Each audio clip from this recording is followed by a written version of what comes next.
Me piden que explique por qué temo las corrientes de aire frío. Porque tiemblo más que otros al entrar en una habitación fría. Parece como si sintiera náuseas y repulsión cuando el fresco viento del ocaso se desliza entre la calurosa atmósfera de un apacible día otoñal. Según algunos, reacciono frente al frío como otros lo hacen frente a los malos olores. Impresión que no negaré. Lo que haré es referir el caso más espeluznante que me ha sucedido, para que ustedes juzguen en consecuencia si constituye o no una razonada explicación de esta particularidad. Es una equivocación creer que el horror se asocia íntimamente con la oscuridad, el silencio y la soledad. Yo lo sentí en plena tarde, en pleno ajetreo de una gran urbe y en medio del bullicio propio de una destartalada y modesta pensión, en compañía de una prosaica patrona y dos fornidos hombres. En la primavera de 1923 había conseguido un trabajo rutinario y mal pago en una revista de la ciudad de Nueva York, y viéndome imposibilitado de pagar un sustancioso alquiler, y me mudé de una pensión barata a otra que reuniera las cualidades mínimas: limpieza, un mobiliario decente y un precio lo más razonable posible. Pronto comprobé que no quedaba más remedio que elegir entre soluciones malas. Pero tras algún tiempo, recalé en una casa situada en la calle 14 Oeste, que me desagradó bastante menos que las otras en que me había alojado hasta entonces. El lugar en cuestión era una mansión de piedra rojiza de 4 pisos, que debía datar de finales de la década de 1840, y provista de mármol, cuyo herrumboso y descolorido esplendor era muestra de la exquisita opulencia que debió tener en otras épocas. En las habitaciones, amplias y de techo alto, empapeladas con el peor gusto, había un persistente olor a humedad y a dudosa cocina. Pero los suelos estaban limpios, la ropa de cama podía pasar y el agua caliente apenas se cortaba o enfriaba, de forma que llegué a considerarlo como un lugar, cuando menos soportable, para hibernar hasta el día en que pudiera volver realmente a vivir. La patrona, una desaliñada y casi barbuda mujer española, apellidada Herrero, no me importunaba con habladurías, ni se quejaba cuando dejaba encendida la luz hasta altas horas en el vestíbulo de mi tercer piso. Y mis compañeros de pensión eran tan pacíficos y poco comunicativos como desearía, tipos toscos, españoles en su mayoría, apenas con el menor agrado de educación.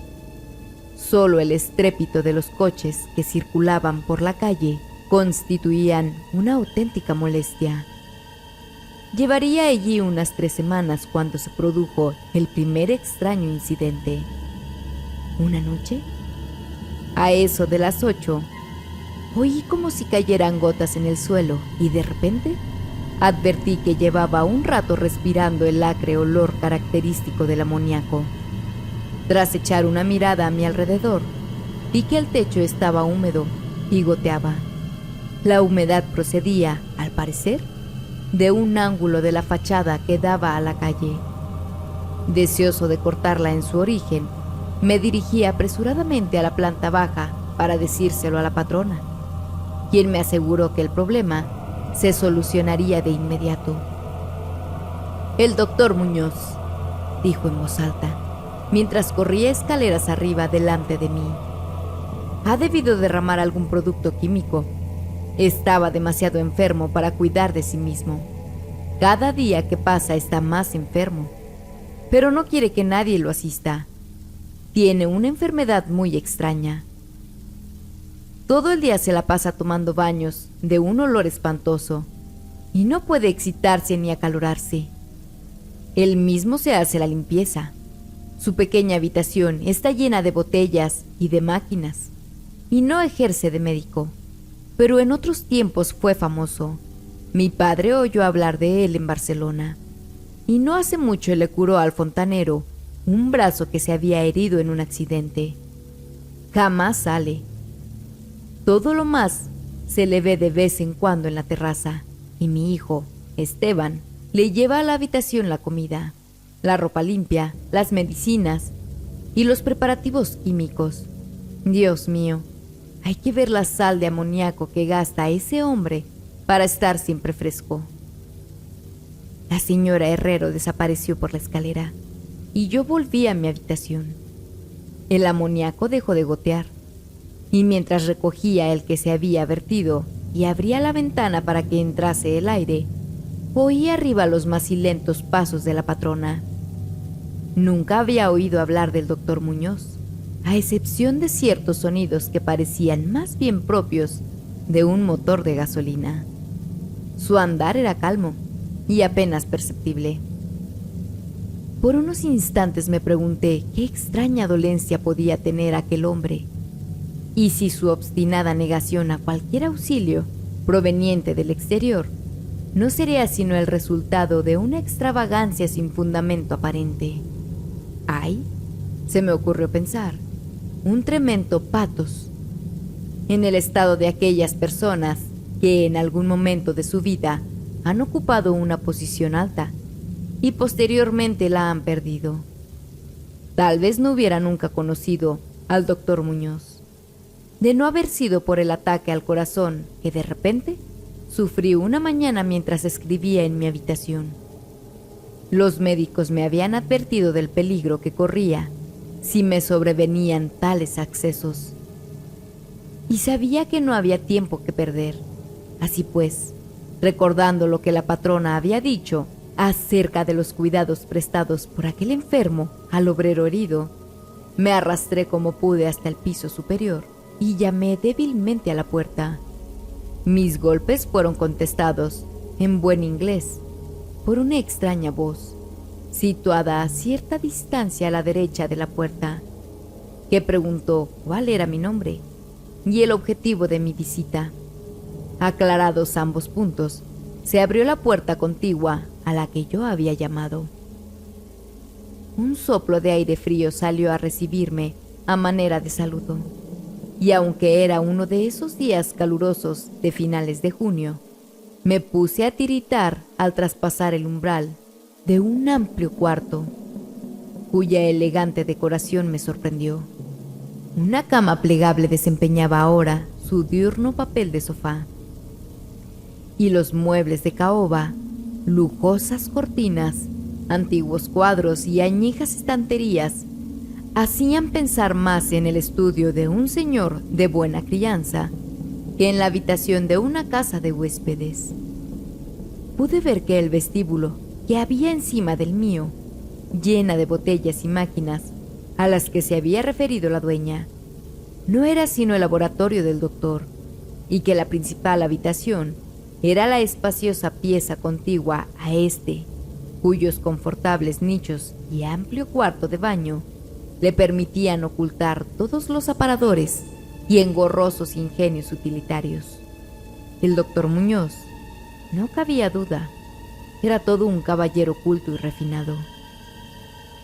La figura que tenía ante mí era de estatua baja pero extraordinariamente bien proporcionada, y llevaba un traje formal, un rostro de nobles facciones, de expresión firme, aunque no arrogante, adornada por una recortada barba de color gris metálico, y unos anticuados quevedos que protegían unos oscuros y grandes ojos coronando una nariz aguileña. Conferían un toque moruno a una fisonomía por lo demás predominante celtibérica. El abundante y bien cortado pelo, que era prueba de puntuales visitas al barbero, estaba partido con gracia por una raya encima de su respetable frente. Su aspecto general sugería una inteligencia fuera de lo corriente y una crianza y educación excelente. No obstante, al ver al doctor Muñoz, en medio de aquella ráfaga de aire frío, sentí una repugnancia que nada en su aspecto podía justificar. Solo la palidez de su tez y la extrema frialdad de su tacto podrían haber proporcionado un fundamento físico para semejante sensación, e incluso ambos defectos eran excusables, habida cuenta de la enfermedad que padecía aquel hombre. Mi desagradable impulso pudo deberse a aquel extraño frío, pues no tenía nada de normal en un día tan caluroso, y lo anormal suscita siempre aversión, desconfianza y miedo.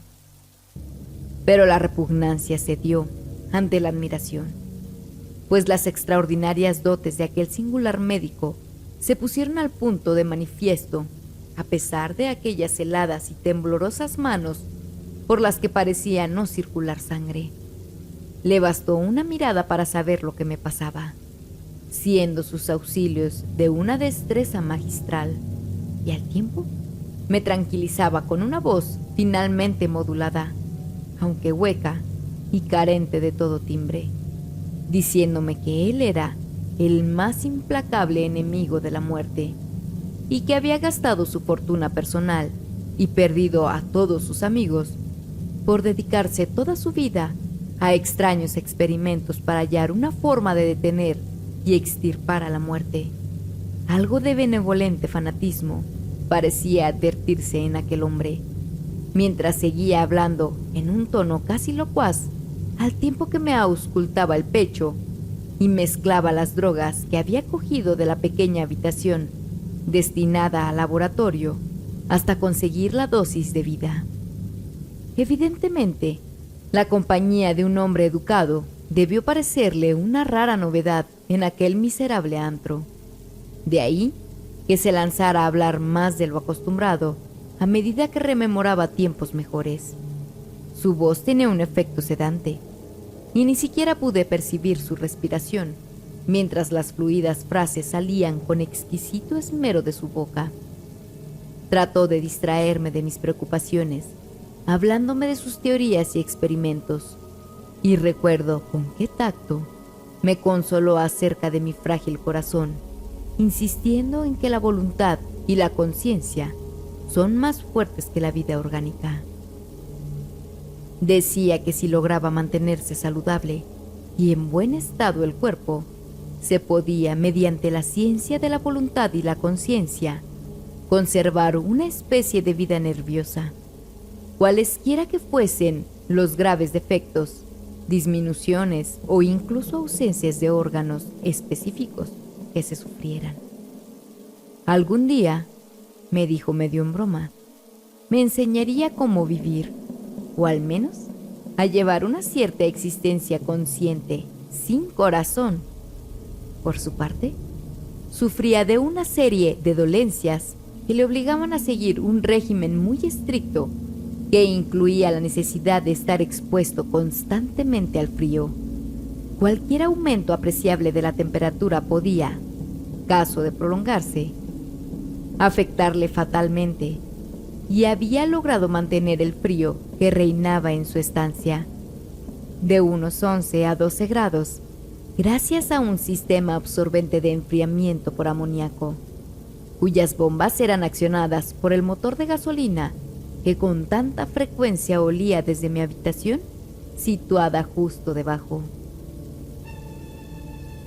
Recuperado del ataque en un tiempo extraordinariamente breve, salí de aquel lugar helado, convertido en ferviente discípulo y devoto del genial recluso.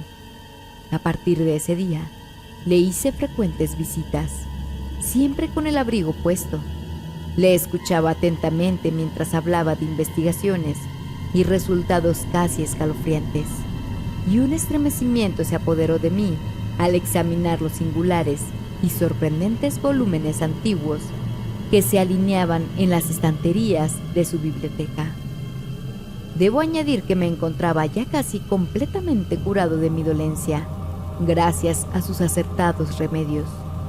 Al parecer, el doctor Muñoz no desdeñaba los conjuros de los medievalistas, pues creía que aquellas fórmulas crípticas contenían raros estímulos psicológicos que bien podrían tener efectos indecibles sobre la sustancia de un sistema nervioso en el que ya no se dieran pulsaciones orgánicas.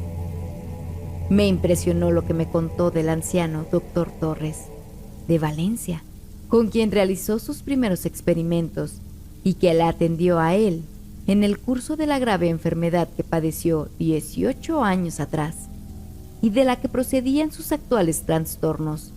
Al poco tiempo de salvar a su colega, el anciano médico sucumbió víctima de la gran tensión nerviosa a la que se vio sometido. A medida que transcurrían las semanas, observé con dolor que el aspecto físico de mi amigo iba desmejorándose, lenta pero irreversiblemente, tal como me había dicho la señora Herrero. Se intensificó el lívido aspecto de su semblante. Su voz se hizo más hueca e indistinta. Sus movimientos musculares perdían coordinación y su cerebro y voluntad desplegaban menos flexibilidad e iniciativa. El doctor Muñoz parecía darse perfecta cuenta del empeoramiento y poco a poco su expresión y conversación fueron adquiriendo un matiz de horrible ironía que me hizo recobrar algo de la indefinida repugnancia que experimenté al conocerle. El doctor Muñoz adquirió con el tiempo extraños caprichos, aficionándose a las especies exóticas y al incienso egipcio, hasta el punto de que su habitación se impregnó de un olor semejante al de la tumba de los faraones. Al mismo tiempo, su necesidad de aire frío fue en aumento, y con mi ayuda amplió los conductos del amoníaco de su habitación y transformó las bombas y sistemas de alimentación de la máquina de refrigeración hasta lograr que la temperatura descendiera en un punto entre 1 y 4 grados, y finalmente incluso a 2 bajo cero. El cuarto de baño y el laboratorio conservaban una temperatura algo más alta, a fin de que el agua no se helara y pudieran darse los procesos químicos. El huésped que habitaba en la habitación contigua se quejó del aire glacial que se filtraba a través de la puerta de comunicación, así que tuve que ayudar al doctor a poner unos tupidos cortinajes para solucionar el problema. Una especie de creciente horror desmedido y morboso pareció apoderarse de él. No cesaba de hablar de la muerte, pero estallaba en sordas risas cuando, en el curso de la conversación, se aludía con suma delicadeza a cosas como los preparativos para el entierro o los funerales.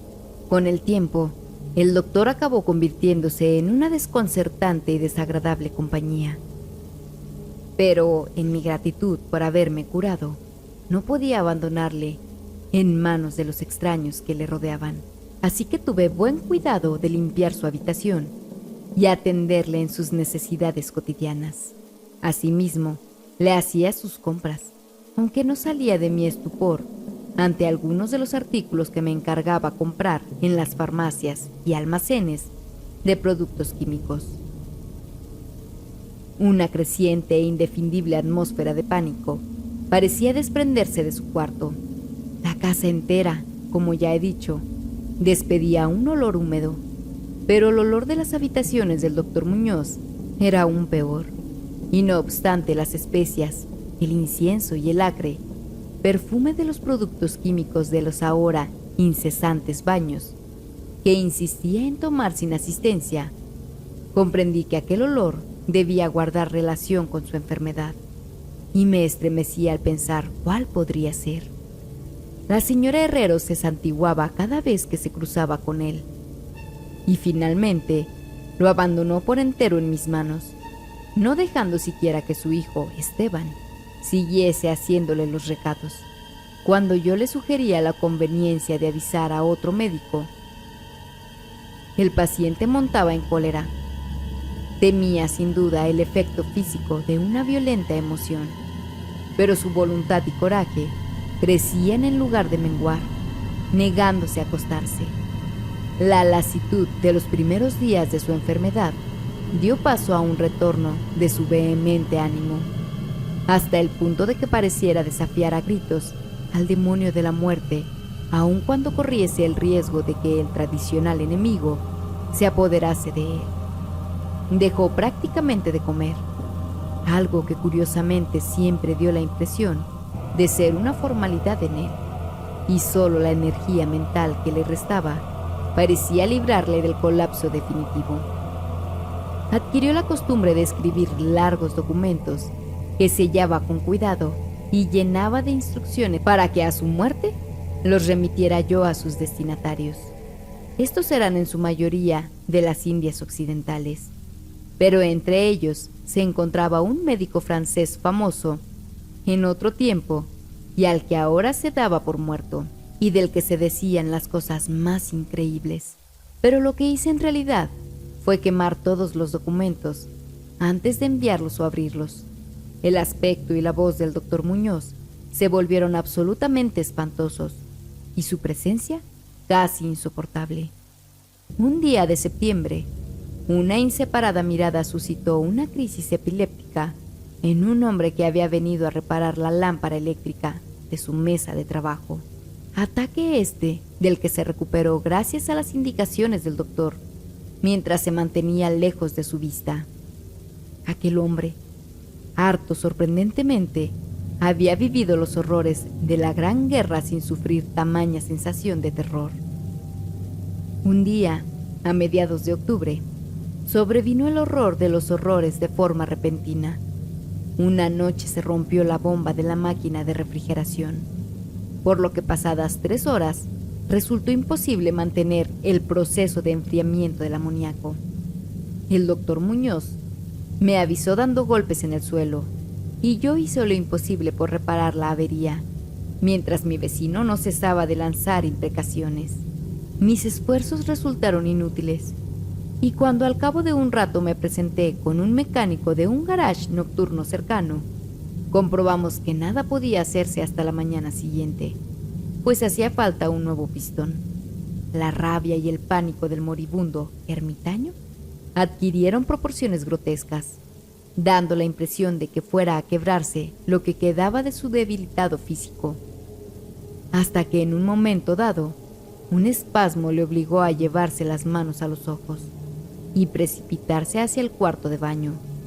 Salió de allí a tientas con el rostro fuertemente vendado, y ya no volví a ver sus ojos. El frío reinante en la estancia empezó a disminuir de forma apreciable.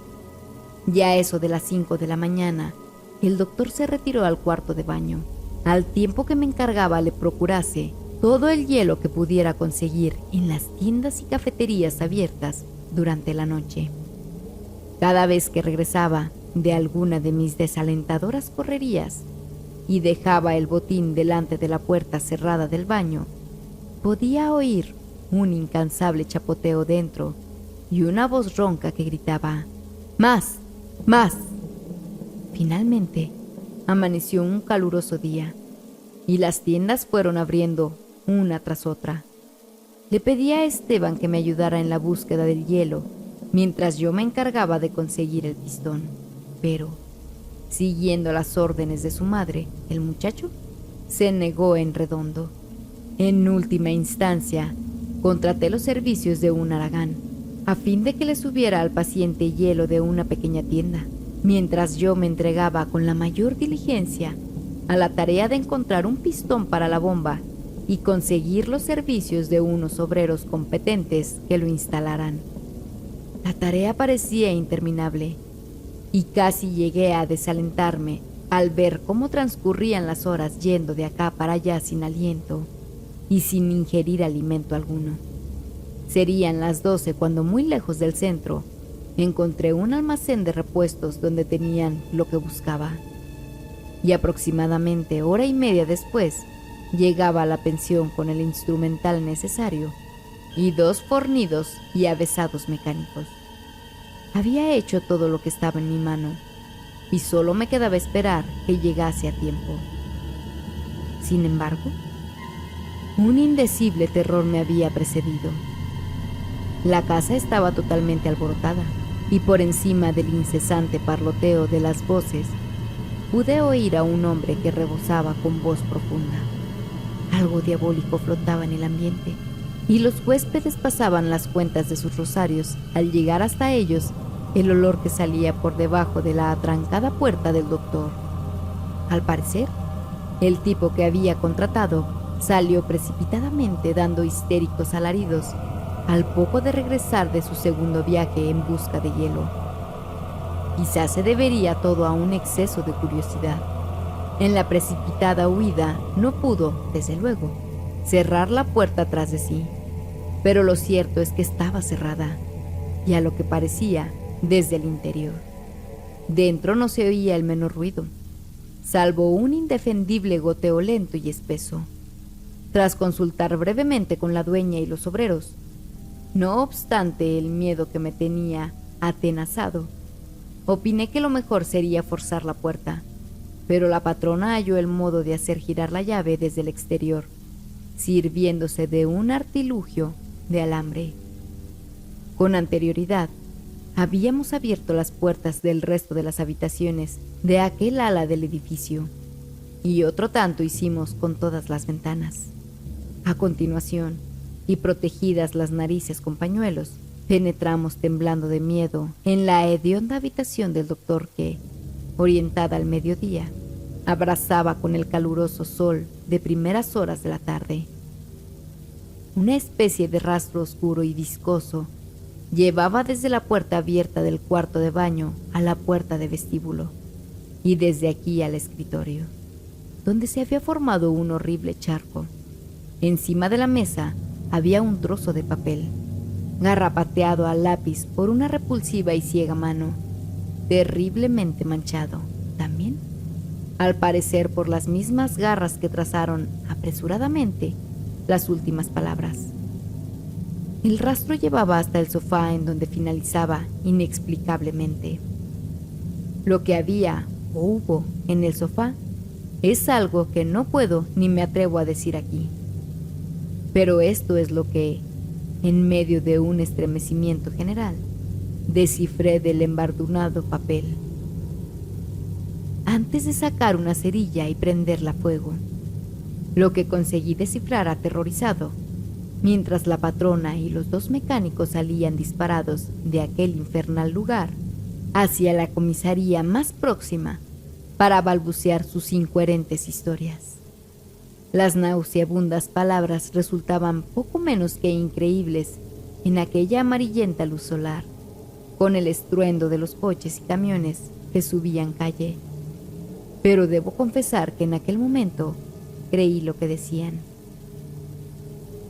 Si las creo ahora, es algo que sinceramente ignoro. Hay cosas acerca de las cuales es mejor no especular.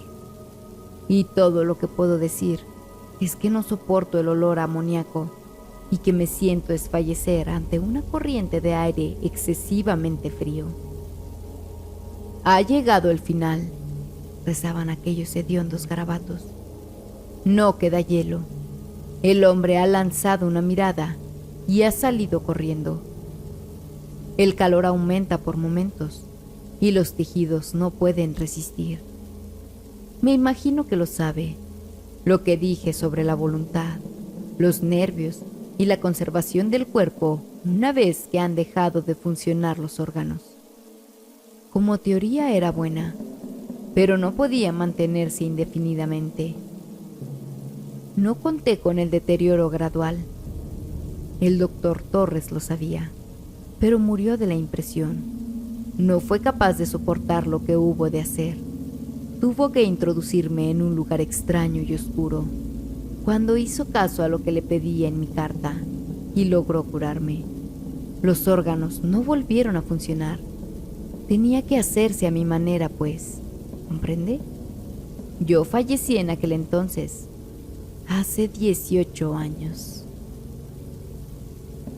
No olvides suscribirte, darle clic a la campanita para que se te notifique cada que subamos material nuevo y comentar qué te parece nuestro contenido.